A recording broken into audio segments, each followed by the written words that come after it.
Good morning everyone. आप सभी का प्रकाश शेखावत की ऑनलाइन क्लासेज में स्वागत, अभिनंदन। आज हम स्टार्ट करते हैं चैप्टर नंबर 36।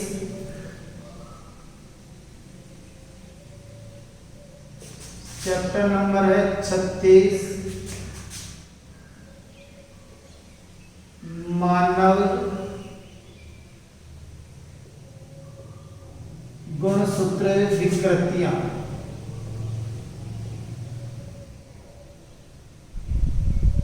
मानव में जो गुणसूत्र हैं, इन गुणसूत्रों में कौन कौन सी विकृति हैं, उनके बारे में अध्ययन करेंगे। तो मानव गुणसूत्र विकृति, सबसे पहले बात करते हैं हम गुणसूत्र की। गुणसूत्र को सबसे पहले जो देखने वाला वैज्ञानिक था वो था हॉफमस्टर।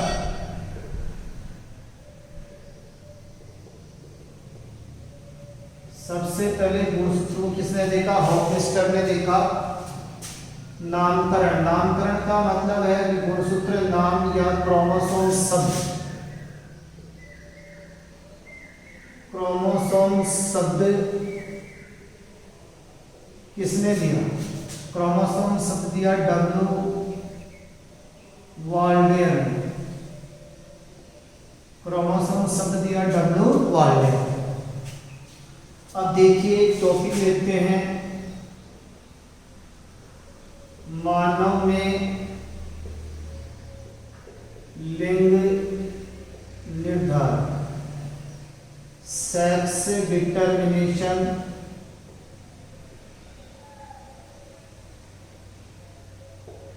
डिटर्मिनेशन इन ह्यूमन, मनुष्य में लिंग का निर्धारण किस प्रकार होता है। देखिए मानव में 46 गुणसूत्र होते हैं। 46 गुणसूत्र कह दो या 23 जोड़े कह दो, ठीक है। 23 जोड़ी जो गुणसूत्र, उनमें से 22 जोड़ी गुणसूत्र, 22 जोड़ी कह दो या 44 गुणसूत्र आकार संरचना में समान होते हैं, इसलिए इन्हें हम कहते हैं ऑटोसोम। तो आपसे कोई पूछे ऑटोसोम किसे कहते हैं? ऐसे गुणसूत्र जो आकार व संरचना में एक दूसरे के समान होते हैं उन्हें ऑटोसोम गुणसूत्र कहते हैं, जिनकी संख्या 22 जोड़ी या 44 होती है। जबकि एक जोड़ी गुणसूत्र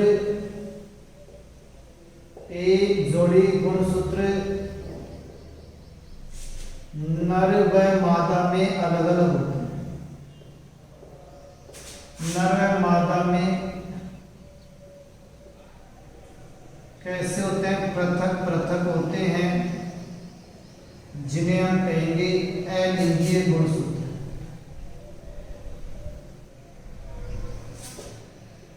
अलिंगीय गुणसूत्र का मतलब ऐसे गुणसूत्र जिसके द्वारा लिंग का निर्धारण नहीं होता है। तो एक जोड़ी ऐसे गुणसूत्र जो नर और मादा में अलग अलग होते हैं, तो अलिंगीय गुणसूत्र की संख्या एक जोड़ी।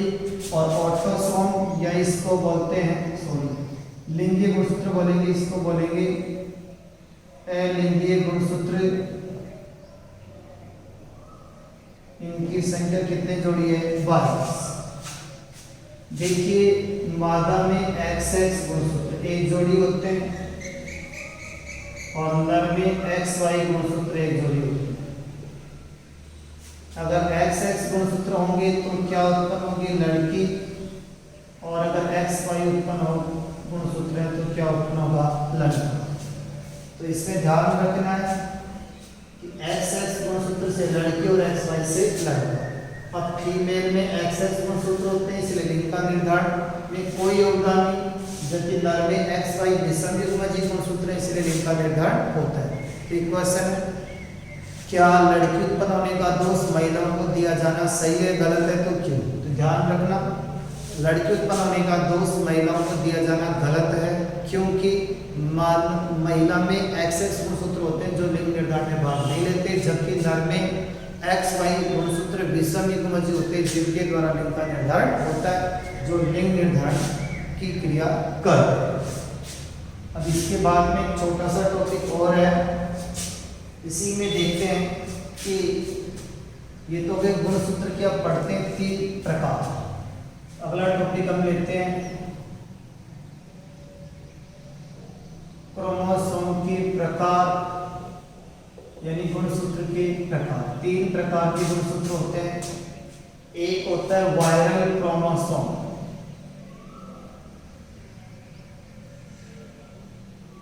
वायरल क्रोमोसोम वायरस के गुणसूत्र। तो ऐसे गुणसूत्र जो वायरस में पाए जाते हैं वो क्या कहलाते हैं? वायरल क्रोमोसोम कहलाते हैं। वायरस में क्या होता है, इसका जो बाहरी आवरण है, वायरस का जो बाहरी आवरण है वो प्रोटीन द्वारा निर्मित होता है। प्रोटीन द्वारा क्या होता है? निर्मित होता है। और प्रोटीन द्वारा निर्मित ये जो आवरण है ये कहलाता है कैप्सिड। और प्रोटीन की जो एक इकाई है उसे कहते हैं कैप्सोमियर। यानी प्रोटीन की जो इकाइयां हैं वो कैप्सोमियर, और कैप्सोमियर मिलकर के कैप्सिड बनाते हैं, बाहरी आवरण बनाते हैं। ये प्रोटीन का आवरण। इस बाहरी आवरण के अंतर्गत आनुवंशिक पदार्थ पाया जाता है। वायरस में केवल 2 ही चीजें होती हैं, बाहर तो प्रोटीन का खोल होता है और अंदर कौन होता है? आनुवंशिक पदार्थ। अब आनुवंशिक पदार्थ के रूप में वायरस में डीएनए भी हो सकता है और कौन हो सकता है? आरएनए भी हो सकता है। जैसे एग्जाम्पल की बात करें, बैक्टीरियोफेज। बैक्टीरियोफेज को हिंदी में बोलते हैं जीवाणु भोजी वायरस। जो है इसका आनुवंशिक पदार्थ कौन होता है? डीएनए। और एक होता है कौन? टीएमवी तंबाकू मोजेक वायरस। इसका जो आनुवंशिक पदार्थ कौन होता है? आरएनए। दूसरी बात करें तो प्रकार है प्रोकैरियोटिक क्रोमोसोम। यानी ये जो क्रोमोसोम है केवल प्रोकैरियोट्स में पाए जाते हैं। जैसे एग्जाम्पल कौन है? बैक्टीरिया में पाए जाते हैं। इसमें पाए जाते हैं बैक्टीरिया में, और इनकी जो संख्या है 1 होती है। इनकी संख्या कितनी होती है? 1। और ये गुणसूत्र कैसा होता है? वृत्ताकार होता है, सर्कुलर, वृत्ताकार व द्विरज्जुकी, डबल स्टैंडर्ड एंड सर्कुलर होता है। तीसरे प्रकार की अगर हम बात करें तो होता है यूकैरियोटिक गुणसूत्र, यूकैरियोटिक क्रोमोसोम। ये यूकैरियोटिक जीवों में पाया जाता है। यूकैरियोट्स में पाया जाता है, अर्थात जीवाणु, माइकोप्लाज्मा, नीलहरित शैवाल, 3 को छोड़ करके शेष सभी जीवों में यूकैरियोटिक क्रोमोसोम पाया जाता है। और ये होता है द्विरज्जुकीय, डबल स्टैंडर्ड, सर्पिलाकार, स्पाइरल होता है, सर्पिलाकार प्रकार का होता है। इस प्रकार का तो ये क्रोमोसोम के कितने प्रकार हुए? 3। इसके बाद में हम एक टॉपिक लेते हैं मात्रात्मक वंशानुगति क्या होती है। इसके बारे में हम डिटेल से पढ़ेंगे। मात्रात्मक वंशानुगति क्या होती है और उसका निर्धारण किस प्रकार से होता है, देखिएगा।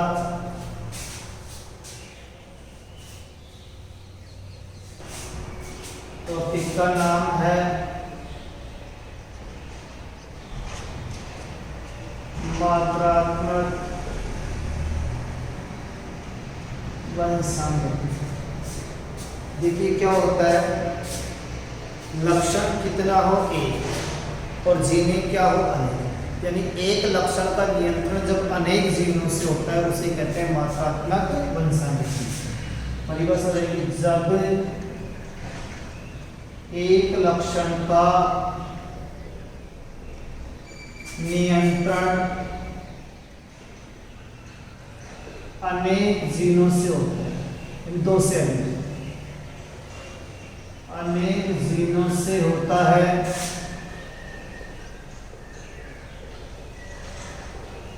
उसे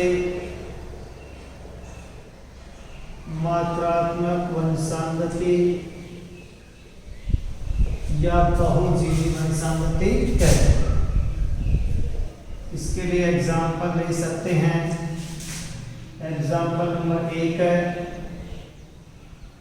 मनुष्य की त्वचा का रंग, यानी मनुष्य की जो त्वचा है उसका रंग एक है लक्षण, लेकिन इसका निर्धारण अनेक जीनों से होता है। दूसरा एग्जाम्पल ले सकते हैं गेहूं में दानों का रंग। गेहूं में दानों का रंग एक लक्षण है, लेकिन उसका निर्धारण अनेक जीनों से होता है।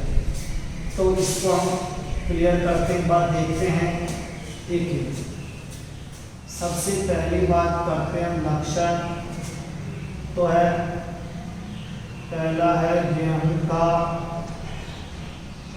लाल दाना, यानी लाल दाने वाले गेहूं का क्रॉस गेहूं का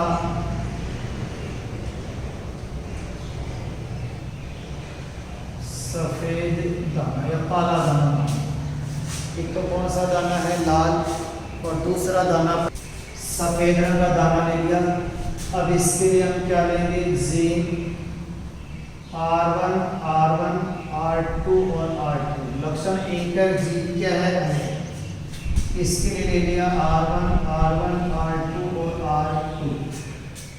अब देखिए इसके युग्मक बनाइए। युग्मक बनाने के लिए क्या होगा, अर्धसूत्रीय विभाजन होगा, मेयोसिस। यहाँ पे भी क्या होगा, मेयोसिस होगा। यहाँ पे R1 और यहाँ पे R2, R1 और R2 क्रॉस करवा दिया। बड़ा R1 छोटा R1 बड़ा R2 छोटा R2। कौन सी पीढ़ी आ गई, F1।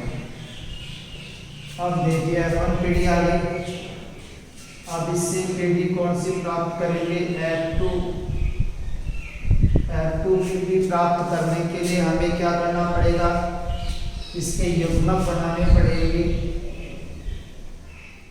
युग्मक के लिए तरीका है 2 बार बड़े R1 लिखो, 2 बार छोटे R1 लिखो, 1 बार बड़ा R2, 1 बार छोटा R2, 1 बार बड़ा R2 और 1 बार छोटा R2।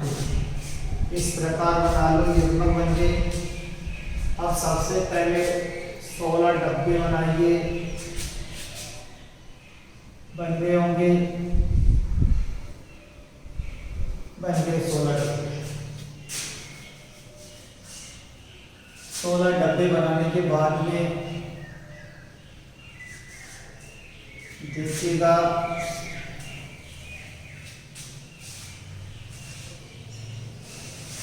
एक, 2 और 2 कितने हो गए, 4।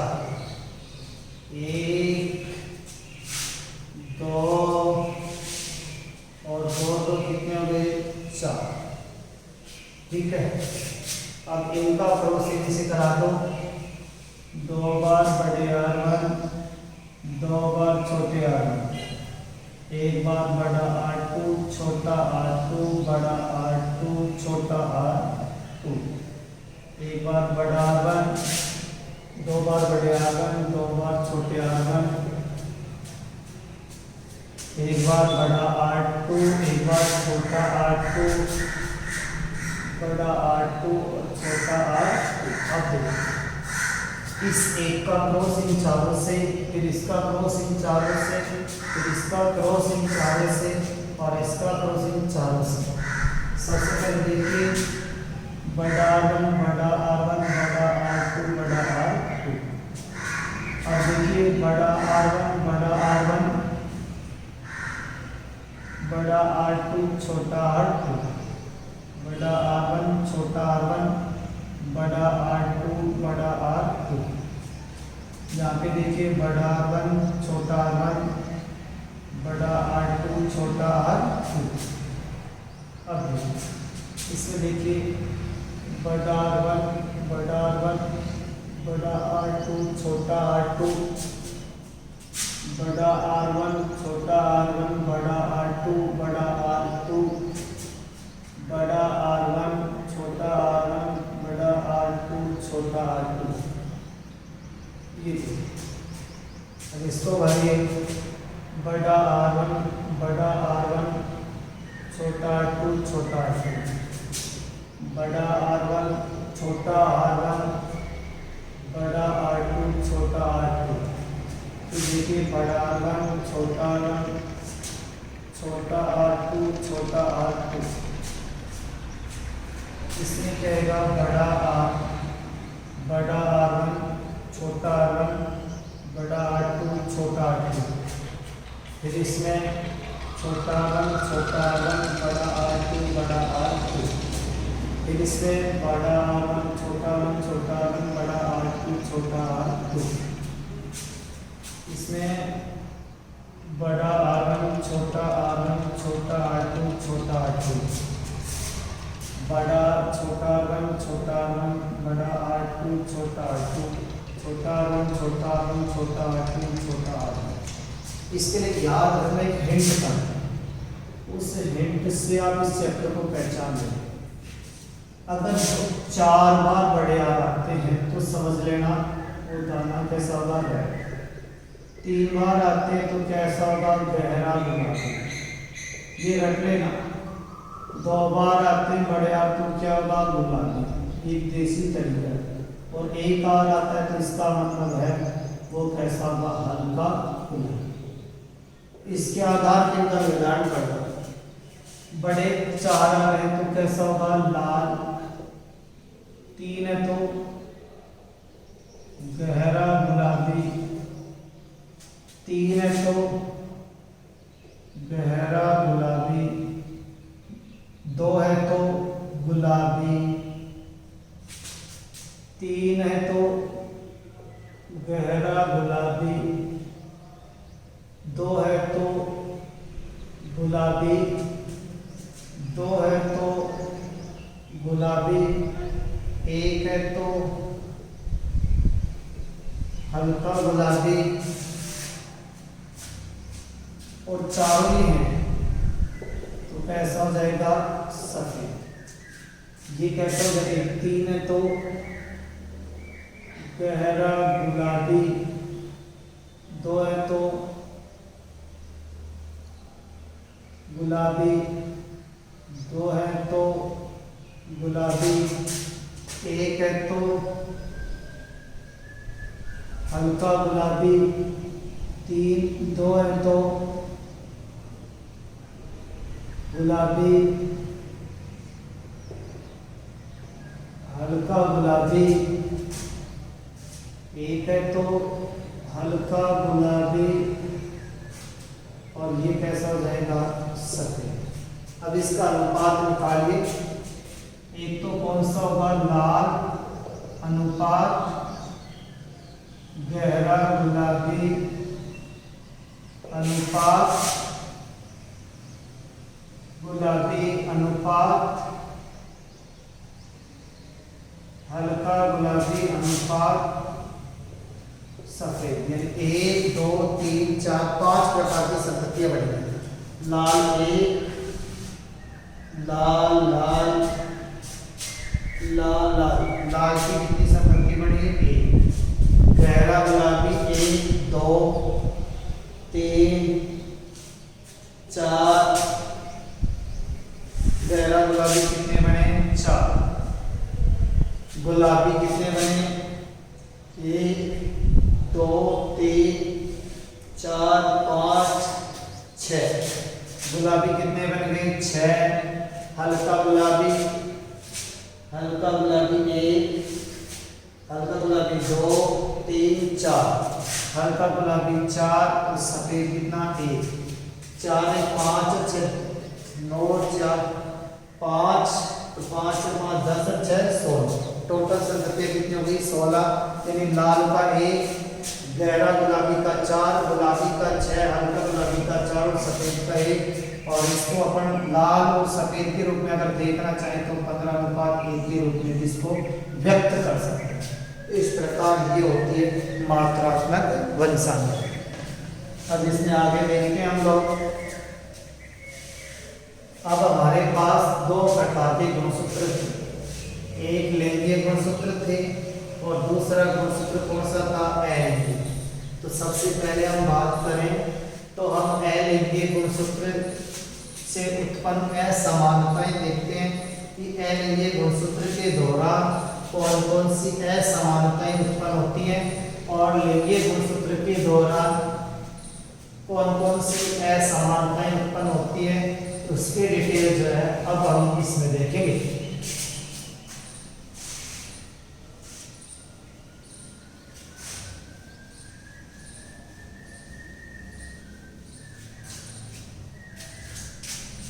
सबसे पहली बात करते हैं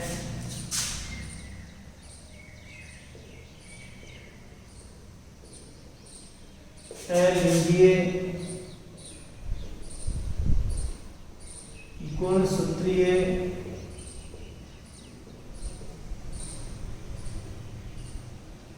असमानता, यानी अलिंगीय जो गुणसूत्र है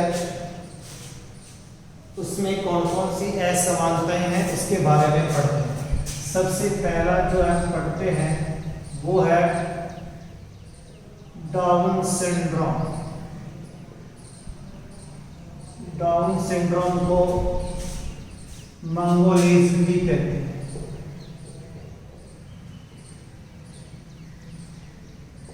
जिसमें ये विकार होता है उसे मंगोलियाई मूर्ख कहते हैं। तो सबसे पहले बात करें कोच 1866 में लेनगन डाउन ने की। किसने की? लेनगन डाउन। इसमें क्या होता है कि 21वें गुणसूत्र की पुनरावृत्ति, 21वें गुणसूत्र की पुनरावृत्ति का मतलब 21वां गुणसूत्र दो बार आ जाता है। तो वैसे गुणसूत्र कितने थे? 46। 21वां दो बार आ गया तो टोटल गुणसूत्र कितने हो जाएंगे? 47।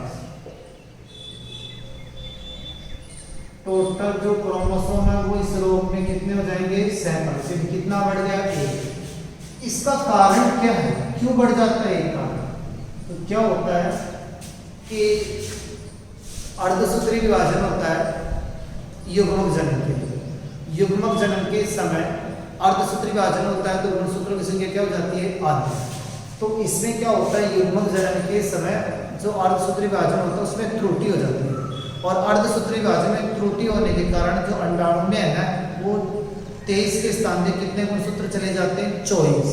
यानी अर्धसूत्री विभाजन के दौरान जो है त्रुटि होने से अंड जनन के दौरान जो अंडाणु बनेगा उसमें 23 के स्थान पे कितने गुणसूत्र चले जाते हैं? 24 चले जाते हैं, जिसकी वजह से ये विकार उत्पन्न होता है। अब देखिए इसके क्या क्या लक्षण होंगे। सबसे पहले इस रोग के लक्षण, ललाट क्या होगा? चौड़ा। ललाट होगा चौड़ा, हथेली छोटी और मोटी। हथेली छोटी और कैसी होगी? मोटी। जिह्वा कहाँ निकली होगी? बाहर। जिह्वा कहाँ निकली होगी? बाहर। और बिल्कुल दिमाग से जड़ होगा, जड़ बुद्धि होगा, इसीलिए इसे मंगोलियाई मूर्ख भी कहते हैं। दूसरी इसमें विकार की मैं बात करूं तो है एडवर्ड सिंड्रोम, जिसमें क्या होता है 18वें गुणसूत्र की पुनरावृत्ति। दो बार कौन सा गुणसूत्र आ गया? 18। इसमें भी टोटल गुणसूत्र कितने हो जाएंगे? 47। इसी में तीसरा आता है पटाऊ सिंड्रोम। पटाऊ जो सिंड्रोम है वो कैसे होगा? 13वां जो गुणसूत्र है उसकी पुनरावृत्ति हो जाती है। 13वें गुणसूत्र की पुनरावृत्ति हो जाने से टोटल गुणसूत्र कितने हो जाते हैं? 47। अगली बात करते हैं हम लोग अब लिंगीय गुणसूत्रीय असमानताएं।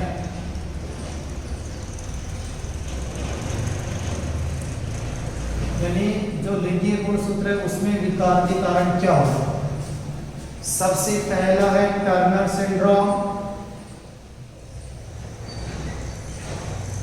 टर्नर सिंड्रोम पहली एक्स गुणसूत्र की कमी से होता है, तो एक्स की कमी से होगा। और ये जो विकार है स्पेशली किसमें होगा? मादा में होगा। तो मादा में क्या होते हैं? 44 प्लस एक्स, एक्स गुणसूत्र होते हैं उसमें एक एक्स की कमी होगी, तो 44 प्लस एक्स बराबर टोटल गुणसूत्र कितने हो गए? 45। यानी मादा में एक एक्स कम हो गया तो 45 गुणसूत्र रह गए। इस रोग के लक्षण क्या है? टर्नर सिंड्रोम का पहला लक्षण अंडाशय अल्प विकसित होगा जिसमें अंडजनन की क्रिया नहीं होगी। स्तन ग्रंथियों का पूर्णतः विकास नहीं होगा जिनसे दुग्ध का स्रावन नहीं होगा। और मादा बंदे या क्या होगी? बांझ, अर्थात वो मादा कभी भी संतान उत्पन्न नहीं कर सकती, जिसमें टर्नर सिंड्रोम।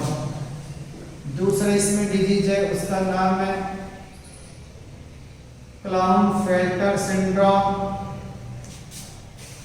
क्लाउन-फेल्टर सिंड्रोम इसमें क्या होगा? एक्स की अधिकता से, यानी एक्स गुणसूत्र की पुनरावृत्ति से। तो और दूसरी बात ये जो विकार स्पेशली किसमें होगा? नर में। नर में देखिए 44 प्लस एक्स वाई होते हैं, तो इसमें कितना बढ़ गया? एक्स बढ़ गया तो क्या हो गई? 44 प्लस एक्स, एक्स और वाई बराबर कितने हो गए? 47 गुणसूत्र हो गए। देखिए नर में कितने एक्स होते हैं? एक, लेकिन यहाँ पे कितने एक्स हो गए? 2। और 2 एक्स किसमें होते हैं? मादा में होते हैं। यानी नर में किसके लक्षण आ गए? मादा। तो जब नर में मादा के लक्षण उत्पन्न होते हैं उसे कहते हैं गाइनोकोमेस्टिया। गाइनोकोमेस्टिया किसे कहते हैं? जब नर में किसके लक्षण आ जाते हैं उसे कौन सा बोलते हैं? गाइनोकोमेस्टिया। तो नर में क्या होगा? शुक्रजनन की क्रिया अवरुद्ध हो जाएगी, शुक्राणु नहीं बनेंगे, स्तन ग्रंथियां अल्प विकसित होगी और वो नर बंदे या क्या होगा? बांझ होगा। ठीक है।